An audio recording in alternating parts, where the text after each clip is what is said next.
Hey, we are live back at you every week. Once again, the Rice Football Blue and Gray Preview Show. I'm your host, Matthew Bartlett, director of The Roost, joined by my good buddy, JP Heath, voice of the Owls, owner of another celebratory victory call after Rice beats Navy under interim head coach Pete Alomar. But short week, we're already on to Memphis. Are you ready?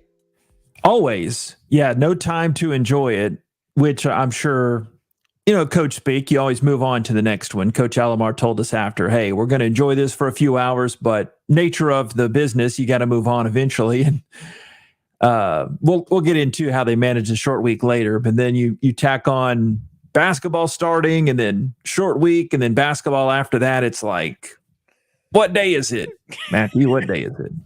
I don't know. I feel like I'm living at South Main right now, but thus is the life. There are worse places to be. I'll say that. Yeah, it beats working for a living like you have to on another occasion. But yeah, it's a good gig, and all smiles after Navy, and talk about Memphis here today. Yeah, I'm excited. We got another guest come in. As much as y'all love to hear our thoughts, we figured we'll turn it to the expert. Get his take on Memphis and the latest with the Tigers. Jeff Brightwell joining us. How are you, good sir? How are things? I guess a little bit further north than us, but not too far. Yeah, a little rainy today up here in Memphis. So we're finally kind of hitting, fall for the Mid-South down on the Delta. We're still around 70, so I'm not quite sure what the game time weather is going to be for a late game, which will be kind of odd playing an 8 o'clock game on Friday night. But right now, getting a little mist in Memphis. Jeff, the longtime studio host for the Tigers, does women's basketball, baseball, pinochle, archery. You can name it, and he knows all things and bleeds Memphis blue. What's the tone of the season? I know the 4-game winning streak and the loss to UTSA, but what's the attitude now with the Rice Owls coming into town? Well, I mean, around Memphis, pretty disappointing. Obviously, Memphis had high expectations, preseason favorite, and everyone kind of thought, Seth Hennigan being a senior this year, and a lot of guys coming back, that, this would be the year. We took the early loss to Navy. They turned out to be a really good team. I know you guys got them last week. But then going down to San Antonio, I don't think anyone saw that coming, because San Antonio was having a disappointing season themselves. I believe they were preseason number 2. Went down there, got out to a slow start, but it's 24-14. You think, okay, take a deep breath. Here we go. Up by 10, double-digit lead. All of a sudden, it's tied at the half, and then just, San Antonio took it to Memphis in the second half. And I know Coach Silverfield, the fan base, pretty disappointed, obviously, with what happened last week. Yeah, and although that it had been the winning streak, was this kind of something that something's not quite right? Because it felt like for a team as ballyhooed as this Memphis team was, a lot of closer games than expected going into the stretch. Did you kind of see that a trap might be coming at some point? Yeah, we've kind of been living on the edge all year, and even Ryan Silverfield's talked about that. And you get, it's one thing to talk 2 or 3 games in the season. We haven't put it all together. Then Game 4, Game 5, Game 6, Game 7, and it's either the offense had a really big game, or the defense, which is improved over a season ago. It was one of the worst defenses in the country last year. So Jordan Hankins has done a nice job, but the couple of games so the scores got up, so we weren't able to put it all together. And you guys know, you've been around long enough. You can only live on the edge so long. You can only pull out the wins of 2 minutes left in a game for so long before something's going to happen. And unfortunately for Memphis, it happened in a big way down at the Alamo Dome. But yeah, that's kind of been the theme, high expectations, but for some reason it has not just all clicked this year. Going to introduce you to Bordy. We go over my spotting board and just go inside you guys a little bit, talking about your offense. And you mentioned Hennigan. You can't talk about you Tigers without talking about Hennigan. Little inception going on there. Y'all got the board there, Matthew? Yeah. The board and the board. Tell us about Hennigan. And I mean, my goodness, all-time leading passer. And Coach Alomar was talking about him, that one of the rare guys in the FBS that stayed at an FBS team. And you guys just right outside of that Power Four, the way you've played here the last few years. And Hennigan's been a big part of it. What makes him so dynamic there? He's the first quarterback 4 years ago to ever start on opening day as a true freshman at Memphis. We've had some freshmen start, into the season, and some redshirt freshmen start the year, but he's the first true freshman to ever start opening day 4 years ago. So he's played all but one game that he's been, on the roster for. He was injured about 3 years ago. We went down to UCF, and they played him back up. But just an experienced guy. Coach's son comes from that Dallas, Denton area of Texas. Really highly accomplished high school guy. Came out, did well his first year, and has just kind of incrementally gotten better. Not a huge guy. He has putting on some weight this year. Obviously, as you can see, his frame up to 210. He was kind of a small, obviously, came in at 17, started when he was 18, small, wiry freshman. Kind of a cerebral guy. He's not going to wow you when you just look at his physical attributes, but he'll take what a defense gives him. He'll run when he needs to. His sophomore year, he ran a lot because he kind of struggled on the offensive line, and the run game that year, 2 seasons ago, was not very good. But he's a guy that'll stay in the pocket, runs when he needs to. Pretty smart guy. Like I said, kind of a cerebral quarterback. And then what about the other pieces around him? Because I know part of what makes this offense so dynamic is he's not just throwing to anybody. Yeah, I mean, he can spread it out. Of course, the receivers have done really well this year. Now, we're not sure. We'll see Demir Blankenzy's status. He scored that long touchdown at San Antonio, jumped up to celebrate. And I didn't think it wasn't any out of the ordinary celebration.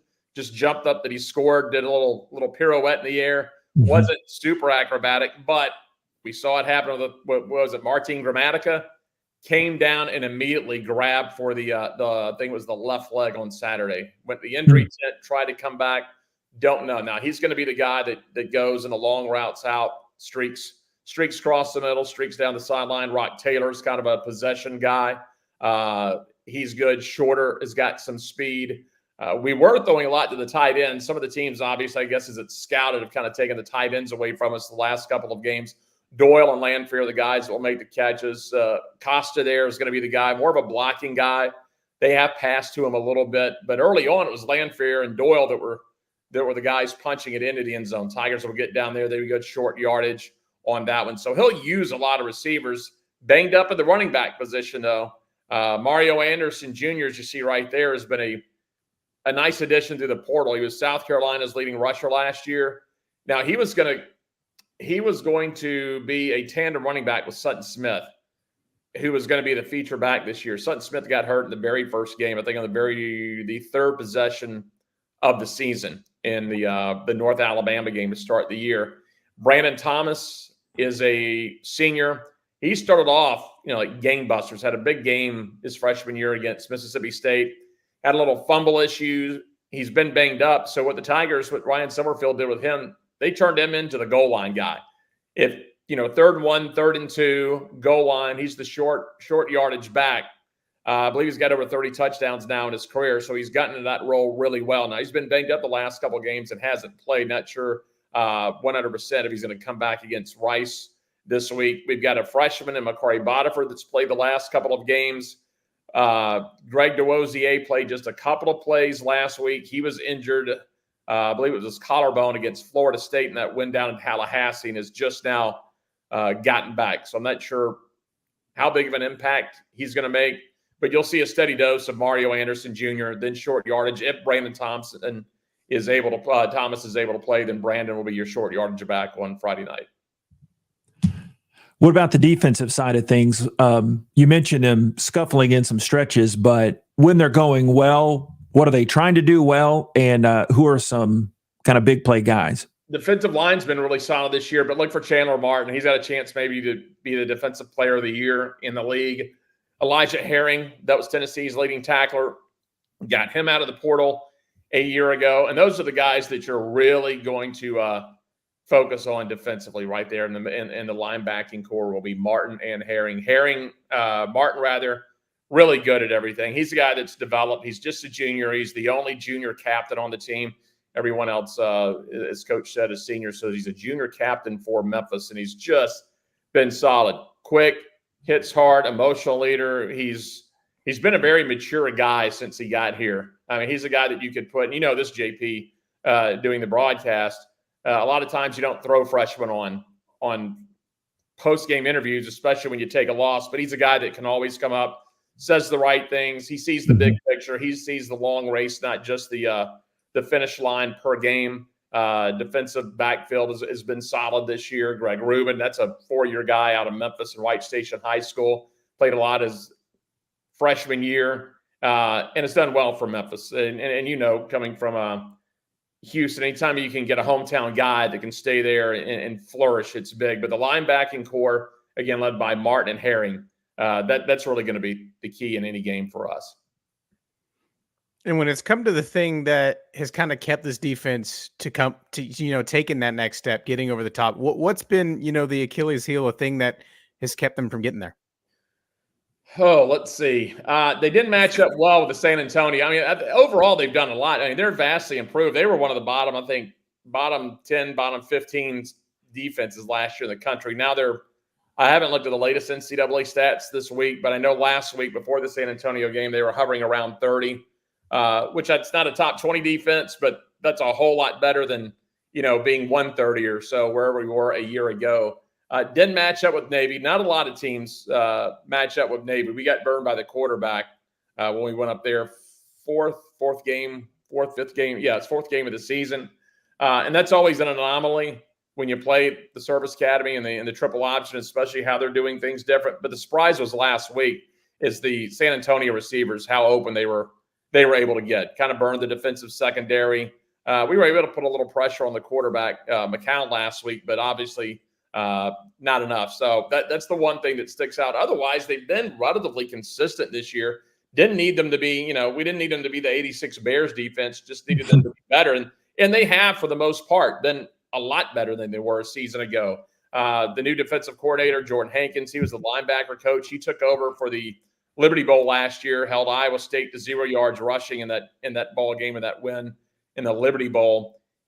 And, I kind of like Jordan's philosophy. Of course, you always ask the coordinators, what's the scheme you're going to run? You're going to line up with 3, you're going to line up with 4. And he goes, I'm trying to put the best 11 out there that work together as a unit. I'll worry about 3 or 4 down as we move along. Now, he's not disregarding schematics altogether, but he does value the cohesiveness and the communication, especially in the modern game.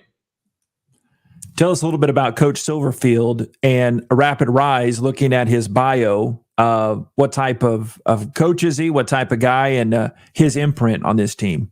He's he took over in a tough spot. Anytime you take over for someone that took you to the pinnacle of the program, and that was the Cotton Bowl, took over for Mike Norvell, it's a tough spot to be in. Got the 8 wins his first year. You knew you weren't going to have that Cotton Bowl team that season. That was the COVID year. A 6-win year. Didn't get to play in the Hawaii Bowl. We made the trip. Then less than 24 hours before that, Hawaii had to bow out due to COVID. Came back, went 7-6. His third year was the roughing because people were expecting to make a big jump, and we were just so close in so many games. Ended up going to the First Responders Bowl and winning. Last year was kind of a breakthrough year. Got the 10-win season. I believe it's only the 5th in Tiger history to get 10 wins. Got a ton of momentum off the Liberty Bowl. So you go into this year with high expectations, and the 2 losses now, I mean, you know how fans can get. So obviously they're kind of disappointed, but I like the consistency of Ryan, because when I first met with him after he was named head coach, and this was after the Cotton Bowl, so everything was kind of settled in, he just told me point blank, I'm going to make some changes. I was on staff. He was the associate head coach at Norvell. So obviously things are working well. You can just kind of, do the same thing if you want to, but he took ownership in the fact it was his program. He liked a lot of things they did, obviously, because of the success. But he told me, I'm going to get rid of some guys, and some people on the outside are going to kind of scratch their head and question it. But I've got a way I'm going to run my program, and this is how we're going to do it. And there were some, we saw some transfers out that first year. But you take a look at the slow rebuild that he's done to get it to 10 wins, an opportunity to get 10 wins again this season, and that's never been done in school history to get back-to-back double-digit win seasons. He's he's an analytical guy. He's got an NFL background. When I watch him coach the college game, I always tell people, I go, he does have kind of that NFL style, control the clock, you get the lead. He has the analytics out there. The college coaches, when I use that term, college coaches, they're more the let's roll the dice. Let's do a backwards pass, flea flicker. Let's go for it here or there. Let's do some more fake kicks and everything.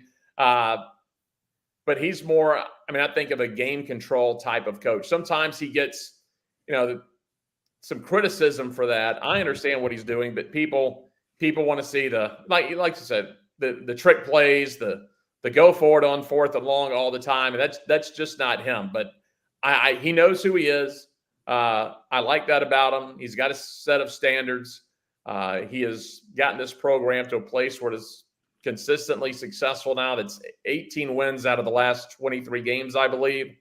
And you don't hear a lot about what's going on behind the scenes as far as is someone in trouble or this or that, especially in the modern day age now with social media. You guys know any kind of issues get out there in the public. And so to use just a common phrase, runs a pretty solid program over there, and the players buy into it. So I really like what he has done here. But there's no denying that the end of this season and next season are going to be pretty big for him, obviously. You know how fan bases can get. Yeah, and as we've seen here at Rice, and we've said time and time again that this isn't the NFL. You don't get a first-round draft pick, top pick for we didn't hit our goals, so let's just reset. You mentioned the fan bases being frustrated that might be out of it for the ultimate goal. But what's Ryan been like with the team, and what's been the mindset this week after you stub your toe but you still got a couple more games left? Or Ryan's pretty blunt. Ryan, fan bases always want coaches to take responsibility. I've never been around a coach that is constantly saying it's on me. Everything's on me. If we lose, it is 100% on me. But he said, he went in the locker room and hopefully you got to bleep this out, but he's like, I want you guys to be pissed. So you ought to be. And for the first time in a press conference, his Monday presser, he came out and said, look, the blame's on me, but the blame's on everyone. No discredit to what San Antonio did, but if you watch the second half of that game and watch the body language of the players, don't know what went on in the locker room, don't know what goes on the sideline, but obviously when the body language was out there, a very fired up San Antonio team, and you would watch Memphis kind of come up to the line, and I think that's really what frustrated him. It's hard to gauge what the team's going to do Friday night, the mood, because look, if you have high expectations and you think this is the year and now you have 2 conference losses, and let's be real, the math says we're still in it, but unless we get a whole lot of help, they're not going to go to the championship game. And this is going to be the 4th season that they're not going to make an appearance in the championship game after making 3 straight appearances in 17, 18, and 19.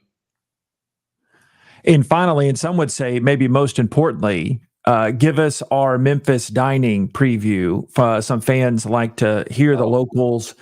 Rendezvous went there in hoops, and the plan was to go there again, but I can be kind of pulled in another direction. We're thinking barbecue, any other kind of Brightwell picks of grub. What do you think? I'm writing them down as I talk right now, as you're going over. Rendezvous is good. That's downtown, in the alley across from the historic Peabody Hotel. Right there, if you're a baseball fan, AutoZone Park's right there at the corner where the Redbirds, the AAA Redbirds, and the USL soccer team play. It's good.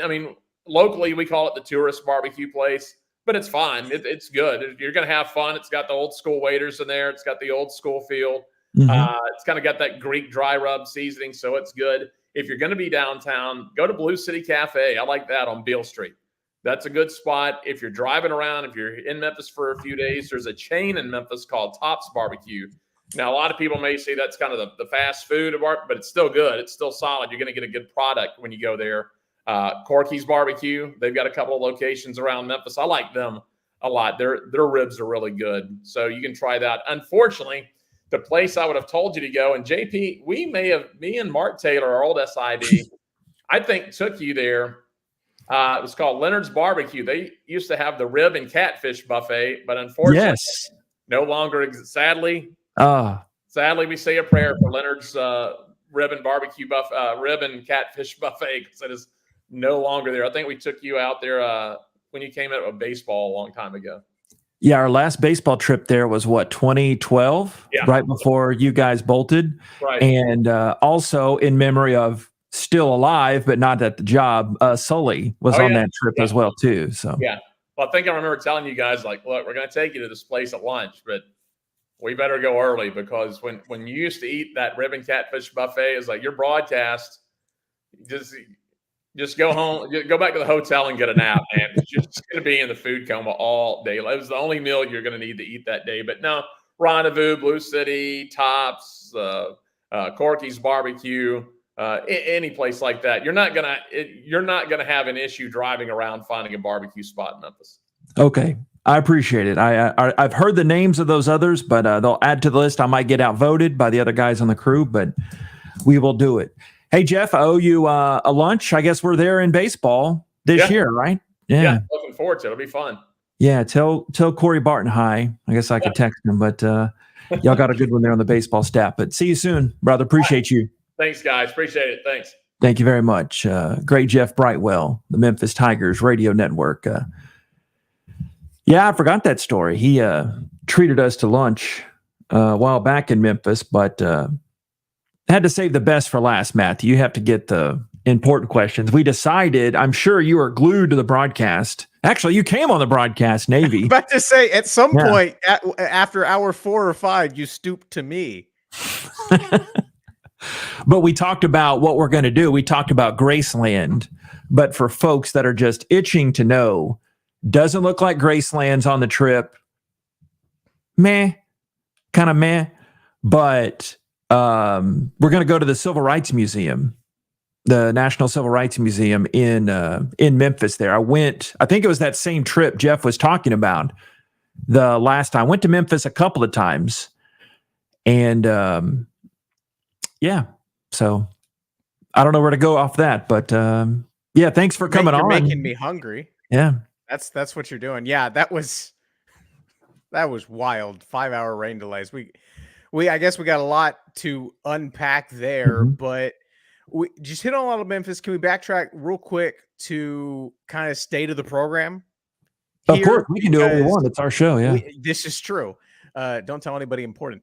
Because I don't know, like, the win itself against Navy, like, that was great. But, a week ago, go back in our time machine, it was like, well, we'll just play out the last 4 and we'll see what happens. When you win a game like that, and the way that they won it, it wasn't a fluke play in the fourth quarter where you got a lucky bounce. Like, they pretty controlled that game. To win it like they did, how much do you think we should alter our expectations for the Memphis game and for the remainder of the season? Are we still sim to end, or kind of how are we feeling?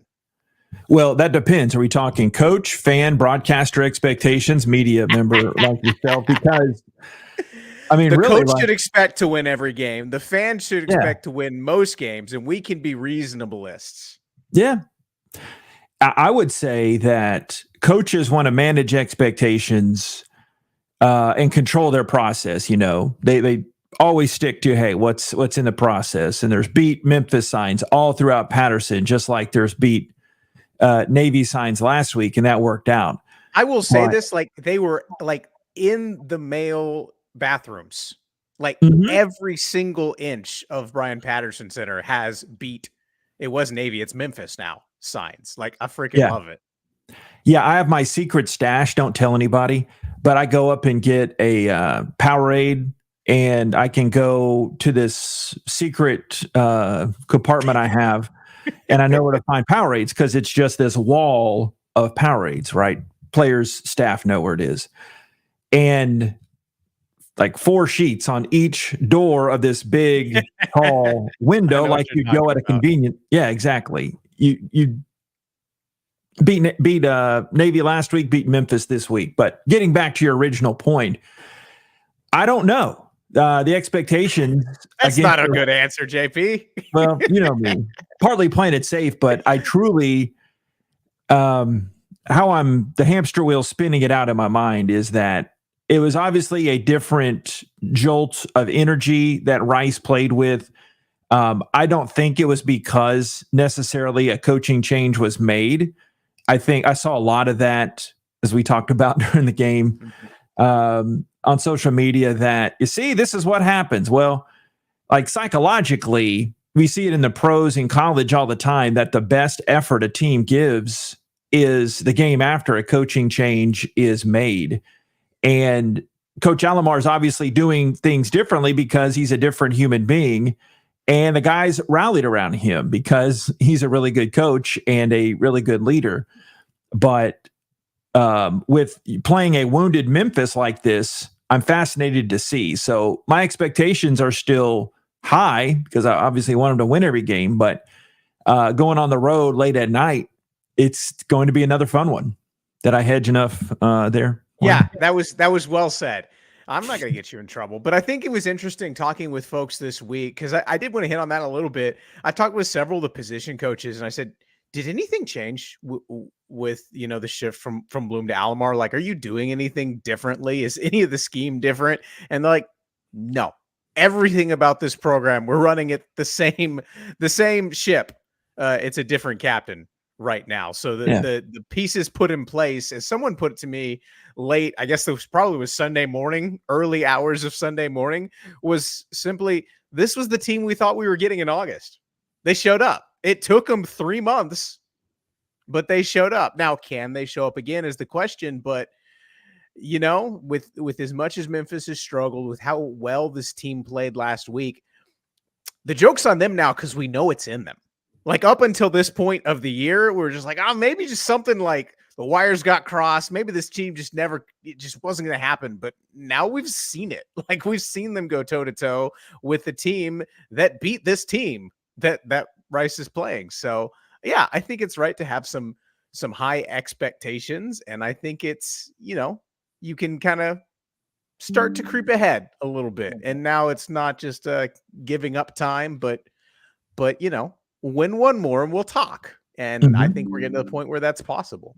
And when we look at Memphis, I'll ask you a little bit on their front before we close out. Anything in particular? We just had, a quick and dirty down to earth run of what they've been going through, offense, defense. Is there something that kind of sticks out for you when you look at this game in particular that, Rice played a triple option team last week. This is basically the opposite. What does Rice need to do this week, you think, if you could put your key to the game out for us? Oh, Matthew, I'm glad you asked. How did I know you would ask that, right? We've only done 100 of these. Yeah. It's strength against strength. So let's go the other side of it. I'm zeroing in. This is my stats. Green essentially means top 30 in the country, and blue is bottom 30 in that particular category, for those that don't know. So Memphis, their defense stops the run really well, but with some of the things Rice does, they don't focus necessarily between the tackles and getting a lot of rushing yards. They get a lot of their stuff through the air.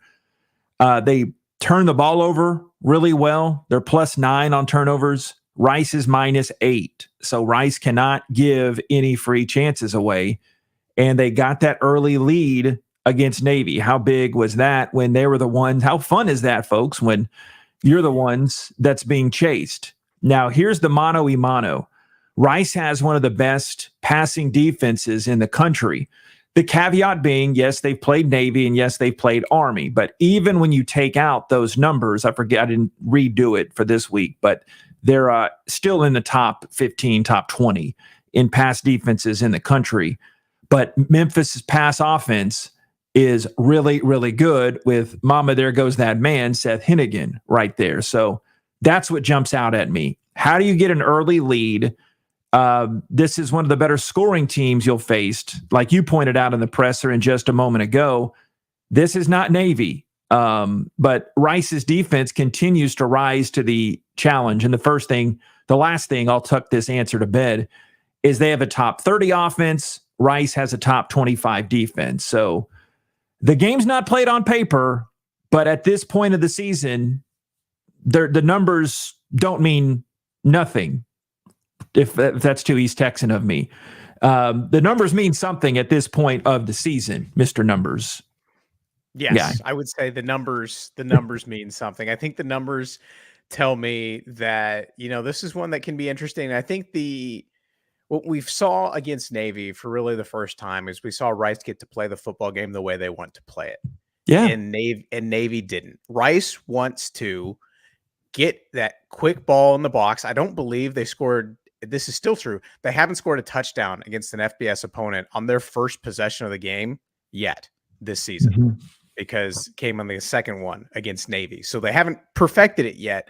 But this offense, for whatever reason, it just feels like once they find it, they can kind of get it going. But sometimes they struggle to get going. And if they can play from not just out in front, but if they can kind of give proof of concept early that, hey, we got this, it just felt like that shifted the mindset of this team. And man, if you give this defense any help, like 5%, 10%, they can do some stuff. So I think that's what it's going to be for me. As good as this Rice defense is, I don't think you're winning this game with 20 points. You're going to have to score 30, maybe 40 if we've watched the last several Memphis games, as good as this defense is. I'd take some points from the defense, but yeah, the one thing I'm circling is this Rice offense, with EJ Warner, can they get started early? Can you get some points in the box at the beginning in this game and set yourself up to make it competitive? Because Rice behind by 2 scores early has quickly become Rice behind by 4 scores. And that's not going to work when you're playing Seth Hennigan. Yeah, I'm interested to see him. I followed his career because I like seeing where the star Texas recruits go. And I mean, he stayed there. In this age of change, he bucked the trend and he has stayed there in Memphis. A Dallas area guy went to Denton Ryan, high school teammates with DJ Arkansas, right? They were on that title team together. Yeah, they would have crossed over with the question mark at the end. No, I'm pretty sure you're correct. They would have crossed over at one point at Denton Ryan. Yeah, I was at that first. Time's a myth. It's flat circle. I was at one of those Denton Ryan games because I remember seeing DJ Arkansas play in high school. So logical. Anyway, finally, we can go as long as we want, but in their losses, UTSA, along your note of saying, hey, they're going to have to score more than 30, maybe 40, UTSA put up 44 on them, and Navy put up 56 on them. But there are low-scoring games that they've had. They beat Florida State 20-12. They scored 24 in a win against Middle Tennessee, and they scored 21 at USF. And then 33 for context, 52 against North Texas. North Texas, big high-flying pass offense. That was like a video game. So the way I phrased it with Coach Alomar is they can play at some different styles with their ability to run the ball, but Hennigan and like Jeff mentioned with Coach Silverfield, they match up really well against a lot of different styles as I read the list there. So I don't think I countered your point by any means. I just found that when you said that made me think of all the types of scores they've had, that they've won low scoring games, but they've lost high scoring games. So in the end, I don't think I decided much. It's just that that's why they play the games. Yeah. And sometimes you play it on paper, but sometimes you don't, right? That hasn't happened for me yet. Usually they're all on a field. That's true. That's true. Yeah. We'll see, man. I tell you what, I'm excited for it. I guess I'm already trained my body since Rice kicked off at 7:30, 8 p.m. last week. 8:25, the official third restart of that game. Mm-hmm. Hey, at least they won. We saw some history and they won. We'll take it. And we'll be back next week as we are. We'll be talking UAB. The UAB on the schedule next. Back to Birmingham with the Blazers. But first, the Tigers, one of the many Tigers. I'm excited for this one. thank you as always for sticking around with us. We enjoy doing this, and we enjoy having y'all along for the ride. We will see you in Memphis. Get some barbecue. Rice Fight. Never dies, baby. Never dies.